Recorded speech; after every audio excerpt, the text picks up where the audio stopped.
Good morning. Good morning. ഭയങ്കര ബിസിയാണ്. അപ്പം ഇന്ന് ഡേ 2 ഇൻ ലിവർപൂൾ. ഞങ്ങൾ വന്നിരിക്കുന്നത് hop on hop off city tour എടുക്കാൻ വേണ്ടിയിട്ടാണ്. ഇവിടെ 2 ബസ്സുകൾ നിർത്തിയിട്ടിട്ടുണ്ട്. നമ്മുടെ ബസ് വരാനുള്ള സമയമായിട്ടില്ല. ഒരു യെല്ലോ ബസ്സാണ് വരാൻ പോണത്. ഇപ്പോൾ ബസ് സ്റ്റോപ്പിൽ വേറെ ആൾക്കാരുണ്ട്. നമ്മൾ വെയിറ്റ് ചെയ്തുകൊണ്ടിരിക്കുക.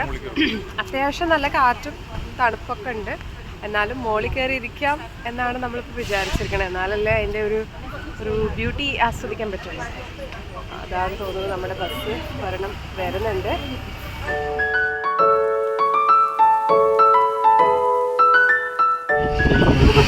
മുകളിൽ കയറിയിരുന്നു.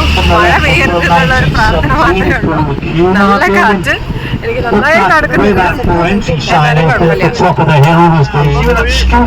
ജാക്കറ്റൊക്കെ ഇട്ട് കവറായി.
റൈഡ് കഴിഞ്ഞ് താഴെ ഇറങ്ങി. നല്ല തണുപ്പ്, നല്ല ചൂട് കാപ്പി എങ്ങാനും കുടിക്കാന്ന് വിചാരിച്ചു.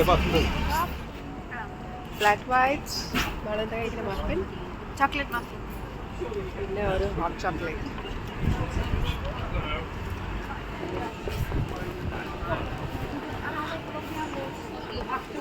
ഞങ്ങൾ പ്രൈമാർക്കിൽ കയറി കുറച്ച് ട്രയൽ നടത്താൻ വേണ്ടി ഫിറ്റിംഗ് റൂംസിന് മുമ്പിൽ ക്യൂ നിൽക്കാം. നല്ല തിരക്കുണ്ട്. ഒരാളവിടെ ആസ് യൂഷ്വൽ ഷോപ്പിങ്ങിന് വന്നു കഴിഞ്ഞാൽ ആണുങ്ങൾ ചെയ്യുന്ന പരിപാടിയാണ്. ഒരു മൂലയ്ക്ക് ഒരു സീറ്റും പിടിച്ചിട്ടുണ്ട്. അവിടെ വെയിറ്റ് ചെയ്യാണ്.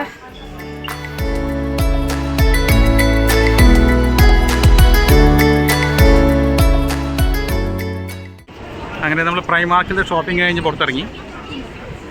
ഷോപ്പിംഗ് ചെയ്തതിൻ്റെ ബാക്കിയാണ് ഈ കാണുന്നതല്ല.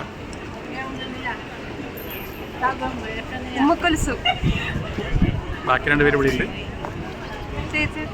എങ്ങനെയുണ്ട്? ഇത് മേടിച്ചത് അമ്മയ്ക്ക് വേണ്ടിട്ടാ. അതല്ല, സ്കാർഫ് നോക്കിയിട്ട് നടന്നതാ. പക്ഷെ ഇപ്പൊ വിന്റർ സീസൺ കഴിഞ്ഞ കാരണം വിന്റർ ആക്സസറീസ് ഇല്ല. ഇതെന്താ ചെയ്തിട്ട് കഴിഞ്ഞാൽ ചെവി മൂടിയിരിക്കും. ഇതിന്റെ പേരാണ്. അപ്പൊ ഞങ്ങളുടെ അടുത്ത ലക്ഷ്യമായ എവിടെ ചെന്നാലും അവിടുത്തെ പ്രധാനപ്പെട്ട ഹോട്ടൽസ് ഒക്കെ നമ്മൾ എന്തായാലും അതെ.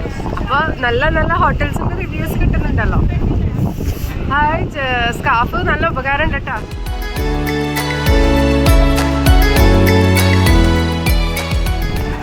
ഫൈനലി നല്ലൊരു വെയിലുദിച്ചു. അത് വെയിലുദിച്ചപ്പോൾ തന്നെ ഒരു ആശ്വാസം. ജാക്കറ്റും സ്കാർഫും എല്ലാം ഊരി റെസ്റ്റോറൻറ്റ് തപ്പിയിട്ടുള്ള യാത്രയിലാണ്. എത്താറായി. നമ്മൾ അമ്മയും കൂടെ ഉള്ള കാരണം ഇന്ത്യൻ ആണ് പ്രിഫർ ചെയ്യുന്നത്. എന്താ വെച്ചാൽ അമ്മയ്ക്ക് ഇവിടുത്തെ ഫുഡ് ചിലപ്പോൾ ഇഷ്ടപ്പെട്ടു എന്ന് വരില്ല. സോ ഇന്ത്യൻ ടിഫിൻ ഹൗസ് എന്ന ഒരു സ്ഥലം ലക്ഷ്യമിട്ടിട്ടാണ് പോകുന്നത്.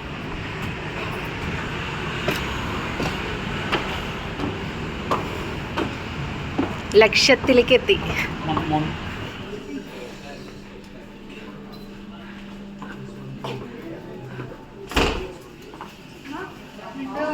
അവിടെ നല്ല ആംബിയൻസ് ഉള്ള റെസ്റ്റോറൻറ്റ്. നമ്മുടെ സ്റ്റാർട്ടേഴ്സ് അല്ല, നമ്മളൊരു ചാട്ട് പ്ലാറ്റർ പറഞ്ഞിട്ടുണ്ട്. മാള് ഭയങ്കര ഹാപ്പി ആയത് കണ്ടപ്പോൾ. പിന്നെ ഇതൊരു ലെമണിൻ്റെ ഡ്രിങ്ക് സ്റ്റാർട്ടർ. ഞാനൊരു വെറൈറ്റി എന്തോ ഒരു ഡ്രിങ്ക് പറഞ്ഞു, സംതിങ് ഐസി ചട്പട്ട. അത് നല്ല ചില്ലിയൊക്കെ വെച്ചിട്ടുണ്ട്. എങ്ങനെയുണ്ട്? മസാല ഇട്ടുണ്ട്. നല്ലതല്ല, നല്ല റിഫ്രഷിങ് ആയിരിക്കും അല്ലേ. ഇത് ബേൽപുരി ചാട്സ് അടിപൊളിയാണ്. ഞങ്ങളിത് ഒരു പ്ലേറ്റും കൂടിയും ദഹിപൂരി ഓർഡർ ചെയ്തു. Malu is like very good. Chaats ആദ്യത്തേൽ പ്ലാറ്റർ ആയിരുന്നു, സേവ്പൂരിയും ദഹിപൂരിയും പിന്നെ എന്താ ബേലുണ്ടായിരുന്നു.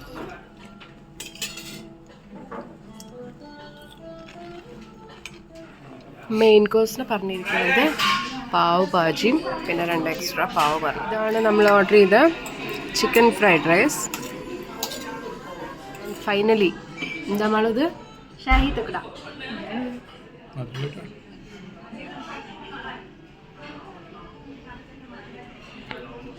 അടിഞ്ഞു പോയി. അങ്ങനെ ലഞ്ച് പരിപാടി കഴിഞ്ഞു. പക്ഷെ സമയം ഒരു 5:30 മണിയായിട്ടുണ്ട്. അതിനൊരു 5 മിനിറ്റ്സിലാണ് നമ്മുടെ റൂം. ജസ്റ്റ് അവിടെ പോയി ബാഗ് വെക്കുക, എന്നിട്ട് നമ്മൾ വണ്ടി എടുത്തിട്ട് ഫ്രണ്ടിൻ്റെ വീട്ടിലേക്ക് പോകാൻ പോകണം. അപ്പോൾ ഞങ്ങൾ നേരത്തെ ഫ്രണ്ടിൻ്റെ വീട്ടിൽ പോകാമെന്ന് പറഞ്ഞില്ലേ, അവിടെയൊക്കെ പോയി അവരൊക്കെ വിസിറ്റ് ചെയ്തു. ഇപ്പോൾ സമയം ഏകദേശം 10 മണിയാവാറായി. വെളിച്ചം കണ്ടില്ലേ, 10 മണിയാവാറായെന്ന് വാച്ച് നോക്കിയാലേ മനസ്സിലാവുള്ളൂ. അമ്മേനെ മാളൂനെ ഞങ്ങൾ ഹോട്ടലിനെ താഴെ ഇറക്കിയിട്ട് ഞങ്ങൾ വണ്ടി പാർക്ക് ചെയ്തു. വെള്ളം, പിന്നെ നാളെ രാവിലെ ബ്രേക്ക്ഫാസ്റ്റിനുള്ള കുറച്ച് ഐറ്റംസൊക്കെ മേടിച്ച് തിരിച്ച് റൂമിലേക്ക് പോണ വഴിക്ക് ഒരു ചെറിയൊരു സംഭവം ഉണ്ടായി. അതായത് ഇവിടുന്ന് ഒരു 5 മിനിറ്റ്സ് എങ്ങാണ്ടേ ഉള്ളൂ ആ ഫ്രണ്ടിൻ്റെ വീട്ടിലേക്ക്.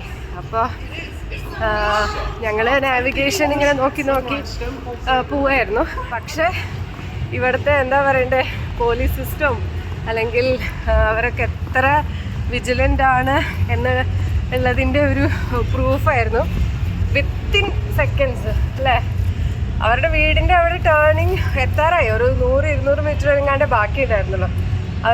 അവരുടെ വണ്ടി സൈറൺ അടിച്ചിട്ട് പിന്നിൽ വന്നിട്ട് നമ്മളുടെ അടുത്ത് ലെഫ്റ്റിൽ ഒതുക്കാൻ പറഞ്ഞു. അപ്പോൾ ഞങ്ങൾ എന്താ വിചാരിച്ചാൽ ഇനി ലെയിൻ എങ്ങാനും തെറ്റി ഓടിച്ചതാണോ, എന്ത് പറ്റിയെന്ന് വിചാരിച്ചു. അവർ വന്നു, രാജേഷിനോട് പറഞ്ഞു ലൈസൻസ് കാണിച്ചു തരൂ, പാർക്ക് ചെയ്യൂ, വണ്ടി ഇതാക്കൂ. എന്നിട്ട് ബാക്കിൽ മാളുവിനോടൊക്കെ ചോദിച്ചു ഏജ് എന്താന്ന്. അപ്പോൾ അവർ പറഞ്ഞു കാര്യം സീറ്റ് ബെൽറ്റ് ഇട്ടിട്ടില്ല. അപ്പോഴാണ് ഞങ്ങൾ അത് വിട്ടു പോയല്ലോ എന്നോർത്തത് അല്ലേ. ഞങ്ങൾ സീറ്റ് ബെൽറ്റ് ഇട്ടിരുന്നു. പിന്നിൽ അവർ 5 മിനിറ്റ് അല്ലേ, കാരണം അവർ ഇട്ടില്ല, 2 പേര് ഇട്ടില്ല പിന്നിൽ. അതാ പറ്റിയത്. ഞങ്ങൾ എന്തായാലും സീറ്റ് ബെൽറ്റ് ഉണ്ടായിരുന്നു. അപ്പോൾ അവരൊന്ന് ചോദിച്ചു. അപ്പോൾ അങ്ങനെ പറഞ്ഞു സീറ്റ് ബെൽറ്റ് ഇടണം, വണ്ടി ഓടിക്കുമ്പോൾ നിങ്ങൾ മിസ് ചെയ്യാൻ പാടില്ല, എന്തെങ്കിലും പ്രശ്നം ബ്രേക്ക് ചെയ്ത് കഴിഞ്ഞാൽ ഫ്രണ്ട് ബാക്കിലേക്ക് നാളെ വന്ന് വിൻഷീൽഡിൽ ഒരു ആക്സിഡന്റ് ആവാൻ ചാൻസ് ഉണ്ട് എന്നൊക്കെ പറഞ്ഞു. ഒരു ബ്രീഫ് ചെയ്തു ബേസിക്കലി. മാളുവിനോടൊക്കെ പ്രത്യേകിച്ച് പറഞ്ഞു, നിങ്ങൾ ഇട്ടില്ലെങ്കിൽ നിങ്ങൾ കാരണം ഫ്രണ്ടിലുള്ളവർക്കും കൂടിയും എന്തെങ്കിലും in case of emergency brake ഇടുമ്പോഴൊക്കെ എന്തൊക്കെ അപകടങ്ങൾ സംഭവിക്കും എന്നുള്ളത് അവർ എക്സ്പ്ലെയിൻ ചെയ്ത് ഒരു സ്ലൈറ്റ് വാർണിംഗ് പോലെ മാളിനോട് പറഞ്ഞു. അതായത് ഇനി മാളും ഒരിക്കലും സീറ്റ് ബെൽറ്റ് ഇടാതിരിക്കില്ല എന്നുള്ള കാര്യം ഉറപ്പായി. പക്ഷെ ഞങ്ങൾ ഒരു സെക്കൻഡ് നേരത്തേക്ക് ഞങ്ങളും പേടിച്ചു, എന്താണ് പറ്റിയേ, ഇനി എന്തെങ്കിലും പ്രശ്നമാവോ. പക്ഷെ അവരവരുടെ ഒരു ഡ്യൂട്ടി ചെയ്തു. ആ ഒരു വിജിലൻസ് എത്രത്തോളം ഉണ്ട് എന്നുള്ളത് നമുക്ക് എന്താ പറയുക മനസ്സിലാക്കാൻ പറ്റും. പിന്നെ യെസ് ഓഫ് കോഴ്സ് നമ്മുടെ മിസ്റ്റേക്കാണ്. എല്ലാ പാസഞ്ചേഴ്സും സീറ്റ് ബെൽറ്റ് ഇടാറുമുണ്ട് കേട്ടോ. ഇത് എന്തോ നമ്മളും ശ്രദ്ധിച്ചില്ല. ആ വഴി നോക്കി പോകുന്ന ആ ഒരു തിരക്കിൽ നമ്മളും ശ്രദ്ധിച്ചില്ല, അവളും ശ്രദ്ധിച്ചില്ല. അപ്പോൾ അങ്ങനെ ഒരു കാര്യം കൂടിയും ഉണ്ടായി. അപ്പോൾ എല്ലാവരും ശ്രദ്ധിക്കുക, സീറ്റ് ബെൽറ്റ് മറക്കാതിരിക്കുക, ഇടുക. ഡ്രൈവർ മാത്രമല്ല ബാക്കി എല്ലാവരും സീറ്റ് ബെൽറ്റ് ഇടണം നിർബന്ധമായിട്ടും. അതെ. അപ്പോൾ അങ്ങനെ ഒരു എന്താ പറയുക, ഒരു സേഫ്റ്റി ലെസൺ കൂടി ഇന്ന് കിട്ടി നമുക്കെല്ലാവർക്കും. അപ്പോൾ യെസ്, രാജേഷ് പറഞ്ഞ പോലെ സീറ്റ് ബെൽറ്റ് മാൻഡേറ്ററി ആണ്. എല്ലാവരും ശ്രദ്ധിക്കുക, എല്ലാവരുടെയും സേഫ്റ്റി എൻഷുർ ചെയ്യുക.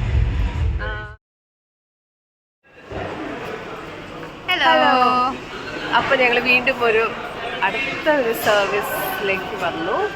പക്ഷെ ഞങ്ങൾ തിരിച്ചു പോവാണ്. കാണുമ്പോൾ തോന്നും സർവീസുകൾ മുഴുവൻ കയറി ഇറങ്ങാണ്. പക്ഷെ ഇപ്പം നമ്മൾ തിരിച്ചു പോവാണ്. എത്തി 4 ദിവസം സ്പെൻഡ് ചെയ്തു. ഇപ്പൊ തിരിച്ചു പോവാ. അതെ, ഓൾമോസ്റ്റ് പകുതി വഴിയായി. ഇനി ഒരു 1.5 മണിക്കൂറും കൂടി ഉണ്ട്. ജസ്റ്റ് ഒരു ബ്രേക്ക് എടുത്തു. ഞങ്ങൾ ചോപ്സ്റ്റിക്കുന്ന ചെറിയ ബോക്സ് റൈസും ടോപ്പിങ്സും മേടിച്ചു. ഇനി ഇവരെന്താ വേണ്ടേ എന്നുള്ളത് ഇങ്ങനെ സെർച്ച് ചെയ്തുകൊണ്ടിരിക്കുകയാണ്. അങ്ങനെ സർവീസിന് ഇവർ ബർഗർ കഴിച്ചു. അമ്മയ്ക്കുള്ള ബർഗർ പാർസൽ മേടിച്ചു. അമ്മയ്ക്ക് ഇപ്പോൾ വിശപ്പില്ല പറഞ്ഞു. ഞാൻ അങ്ങനെയൊന്നും കഴിച്ചില്ല. Just chicken മേടിച്ചിട്ടുണ്ടായിരുന്നു. 2 പീസ് കഴിച്ചു. കാരണം ഉച്ചക്കലത്തെ ലഞ്ച് നല്ല ഹെവി ആയിരുന്നു. ഞങ്ങൾ ഇന്ത്യൻ റെസ്റ്റോറൻറ്റിൽ പോയിട്ടായിരുന്നു ഉച്ചയ്ക്ക് ലഞ്ച് കഴിച്ചത്. അപ്പോൾ അതുകൊണ്ട് എനിക്ക് വിശപ്പില്ല. ഇപ്പോൾ 8-8:30 ഒന്നും കാര്യമായിട്ടൊന്നും കഴിക്കാൻ തോന്നുന്നില്ല. വണ്ടിയിൽ വെറുതെ ഇരിക്കല്ലേ. അങ്ങനെ സൂര്യൻ ഇപ്പോഴും നന്നായിട്ട് ഇങ്ങനെ കത്തിജ്വലിച്ച് നിൽക്കുന്നുണ്ട്. 8:30 മണിയായിട്ടും. അപ്പം നമ്മൾ വീണ്ടും നമ്മുടെ യാത്ര തുടരാൻ പോവുകയാണ്. വീണ്ടും ഹൈവേയിലേക്ക് കയറി. എന്ത് രസമാണ് അറിയോ സൈഡിലുള്ള വ്യൂസ് കാണാനായിട്ട്. സൺസെറ്റ് ടൈം ഇങ്ങനെ ആയിക്കൊണ്ടിരിക്കുകയാണ്.